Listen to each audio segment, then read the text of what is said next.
Hello and welcome to the Fragrant Divide. In this video, I wanted to share my thoughts on the house of Senyoko. I discovered this when the retailer threw in a sample of Hora de la Verdad, and I was very pleasantly surprised when I sampled it.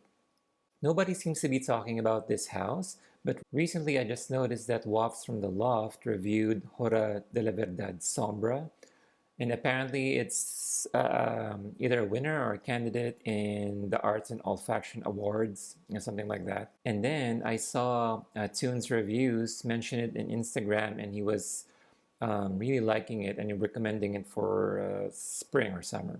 So after seeing those, it just really piqued my interest in sampling this house. Senyoko has 7 fragrances, but unfortunately I couldn't get a hold of the 2 other ones. One was sold out, and the other one is actually the Sombra version of Hora de la Verdad. So what I have here is Sol. Senyoko's ethos is about combining French luxury with Japanese elegance. I think with these 5 creations, they nailed it. These are not the most wearable things, but I feel like they're just done very, very well. And they do exude that French luxury thing that they're going for, but with a twist. Unfortunately, the pricing is also very luxury and a higher tier one. So these bottles cost somewhere between $215 to $265 for a 50 ml bottle. And most of them are eau de parfum concentration, and one is an extrait de parfum. All of these fragrances were created by Ewan McCall. He is the perfumer for a company called Jorn Studios, and they also have their own line of perfume. So first up is Hora de la Verdad. I reviewed this recently in my green sampling scent video, and what it is a geranium and pink pepper scent, but this one has a little bit of an oily citrus aromatic feel to it, and there are pretty strong spices that support it in the base, and those spices kind of lean in the body odor direction, but it's nothing to worry about because even though they are actually more obvious on skin, it doesn't actually project. The overall thing that you smell is still the green and the pink pepper. And overall, I just find it to be really, really interesting. The next one is called Un île Pluviuse, and that translates to a rainy island, I believe. A rainy island. And note the color of the juice on this one. So that's pretty much how this one smells. And this is actually kind of confusing because when I looked at the notes, what I smell doesn't seem to match what's written on the notes. When you first spray it, it kind of reminded me of a little bit of like varnish with a sweet and sour undertone to it. And whenever I smell that, my head automatically goes to Opoponax. If you're familiar with that resin, usually it's very, very distinctive when you smell it on a fragrance. And it has a little bit of, like I said, like a varnish undertone, but it's much, much dirtier. Here, this is very, very resinous smelling and very ambery, but more resinous. It also kind of smells like dried raisins, those kinds of fruits.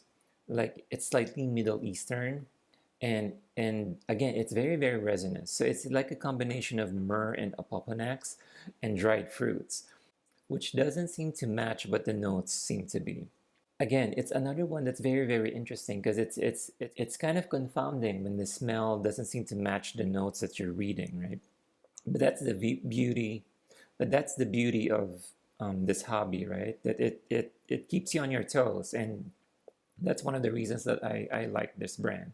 And so far, the works of Ewan McCall.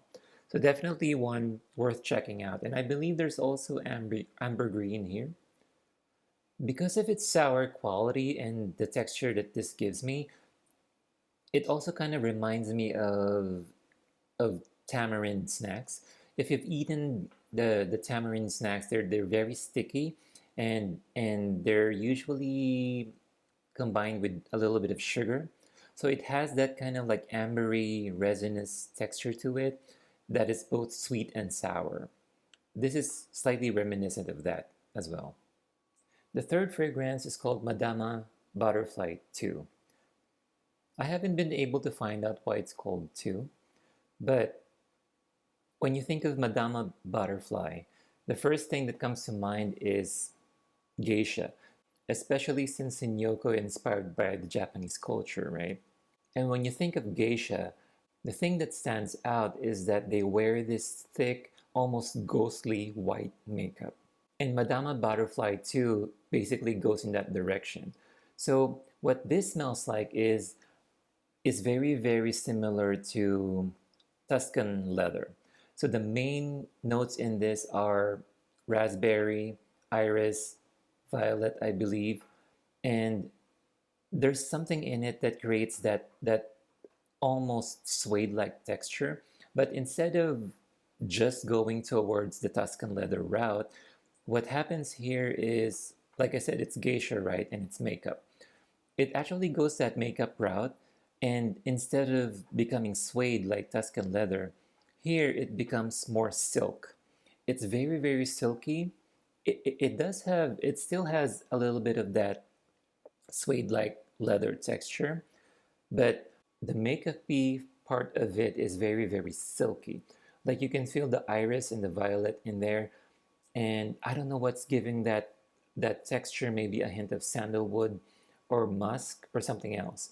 And once I flash the notes in the screen, maybe it will make sense. Again, main notes is raspberry and the silky leather and or silky texture, and it goes, the makeup direction, but it's still, again, it's very, very creative. It's very, very interesting. If you've smelled fragrances that says rouge on the name of the perfume, those typically go in the same direction. They're kind of like makeupy and gives you images of like something red, like red berries and the color of like the red violet and makeup and iris. It goes in those directions. So think of Narciso Rodriguez. I think it's Ambra that has that kind of like rouge makeupy feel to it. And also another one is Lady Vengeance. I know like women's perfume wise, it's rather common, but here it's just done so well. And there's definitely a complexity to it that I'm not conveying, but it's so nice. And Tuscan leather is one of my favorite perfumes, and I keep finding out that raspberry is just one of my favorites. It is certainly like slightly feminine leaning, but it's really beautiful in my opinion. And maybe there's a little bit of saffron in there too, which again kind of like harkens back to Tuscan leather, but it definitely has its own identity. Next up is Migration de l'Arbre, which means tree migration from based on Google. So the main characteristics of this is it's tea-like osmanthus, and it's supported by several citruses like yuzu, and these are citruses that don't shout at you, right? They don't have that sharp edge to them like most citruses do. Yuzu is kind of a citrus like a lemon, but it's kind of like subdued, right? It's not as bright as a lemon. And then there's elemi in here. And elemi to me is like a combination of ginger and lemon with an ambery touch. So it still feels very, very yellow. So one part of this, like the osmanthus tea-like part supported by the citrus, feels very, very yellow. And then the other part is this salty sea breeze air aquatic feel that's coming from the ambergris and other notes. Those are the two main vibes that you'll get from this. And I just think it's well done. Like it is, because of that osmanthus tea-like note, it does feel like it will remind you of other osmanthus tea-like fragrances. Because I've smelled a lot of these osmanthus fragrances and they all start smelling the same. Like they all start going like the tea-like direction. But a lot of them go the black tea, like the darker tea-like direction. Here, it's not super bright, but it's still kind of yellow, and you get that salty feel to it, which slightly differentiates it from other osmanthus fragrances. Again, it's very, very nice. I've tried it on skin, and it's just, like Toons reviews mentioned in his Instagram post, it's very appropriate for spring, summer. And even though it's not super bright, like it's still like a beautiful wear. Once you smell Migration de l'Arbre, it might actually remind you of something like Russian tea from Mas Milano, but Russian tea has a strong vodka or vodka note to it. So if you remove that vodka note, you get that beautiful kind of like citrusy osmanthus tea going on. That's also very, very yellow. But Russian tea has a lot of sharpness to it. This one doesn't have that. It might also remind you of the yellowness of Rose Noir from Byredo, but that one has a lot of rose to it, and this one doesn't have the darkness that Rose Noir has.